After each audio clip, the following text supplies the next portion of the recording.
What if someone told you they were being hunted for 7 years, and no one believed them, until they were found dead in the most impossible way? It starts in the quiet suburbs of Richmond, British Columbia. Cindy James was a 44-year-old nurse, known to be smart, kind, and deeply private. She was born in Washington, USA, but had made a peaceful life in Canada. On the surface, she seemed like any other woman, until strange things began happening. And once they did, they never stopped. In 1982, just after separating from her husband, Cindy began reporting terrifying events to the police. Harassing phone calls, some whispered, some screaming. Threatening letters in the mailbox. Lights smashed outside her house. The phone lines were often cut. One night, she said she heard someone prowling outside, only to find her porch light shattered and her phone dead again. The police took reports, dozens of them, but they never found evidence. No witnesses, no suspects. To many, it looked like paranoia, maybe even self-inflicted. But Cindy was consistent, clear, and deeply afraid. As the years went by, the incidents got darker. Cindy was found unconscious in her own home with a nylon stocking tied around her neck. In another instance, she was discovered lying in a ditch, semi-conscious, her hands and feet bound, with cuts and bruises on her body. Once, her house was set on fire while she was inside. Her dog was found shaking, terrified, and her garden was torn apart. Always the same message: someone was watching. Someone wanted her dead. Still, no one believed her. Not the police, not her therapist, even her friends began to doubt. Some said she had a split personality. Others whispered she was crying for attention.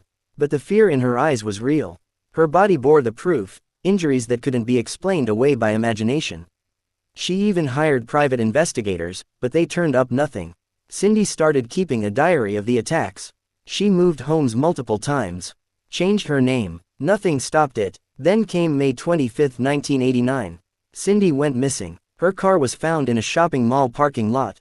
Inside were her groceries, still neatly packed. There was blood on the driver's side door and items from her wallet strewn on the ground. But no sign of Cindy.